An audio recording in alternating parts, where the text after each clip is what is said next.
তো hello guys, welcome to my new blog. তো guys, আমি যখন ছাদে আসি তখন দেখি আমাদের আগেকার কবুতরটা ফিরে এসেছে। ওই যে দেখো উপরে কবুতরটা বসে আছে এসে টেসে, কেমন জানি আনন্দ হচ্ছে আমার।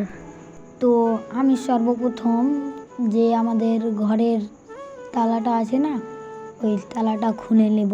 খুলে নেওয়ার পরে আস্তে আস্তে কবুতরগুলো বের করে টেরে আস্তে আস্তে ছাড়বো, কারণ কবুতর দেখলে ওই আসবে, মানে নিচে নামবে। তারপর আমি যখন কবুতরটাকে ছাড়ি তখন হঠাৎ কবুতরটা উড়ে যায়।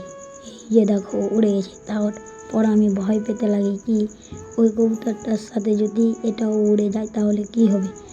তার জন্য আমি তাড়াতাড়ি আয় আয় বলে কবুতরটাকে ডাকছিলাম যেন নিচে ছাদে বসে যায়। তারপর আমি তাড়াতাড়ি ভিতরে গিয়ে কবুতরগুলো একে একে ছাড়লাম। তারপর আর একটা খুশির খবর, এই মাদিটা আজকে ডিম পেড়েছে। আমি ভিতরে গিয়ে এই বাচ্চাটাকে আনলাম, আর এই বাচ্চাটাকে আমি আস্তে করে ছাড়লাম এর ডানায় লাগা আছে বলে। তারপর আমি আবার ভিতরে গেলাম এবং এই কবুতরটিকে বের করলাম। এই বাচ্চাটা অনেক ভালো, একটা ম্যাড্রাসের বাচ্চা। দেখো চেহারা কান খুব সুন্দর, একেও ছেড়ে দিলাম।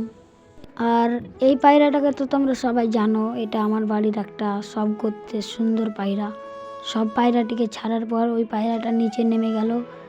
নিচে নেমে যাওয়ার পরে সব কবুতরের সাথে মিশে কেমন জানি আনন্দ করছে। সব কবুতরগুলোকে আমি দানা পানি দিলাম।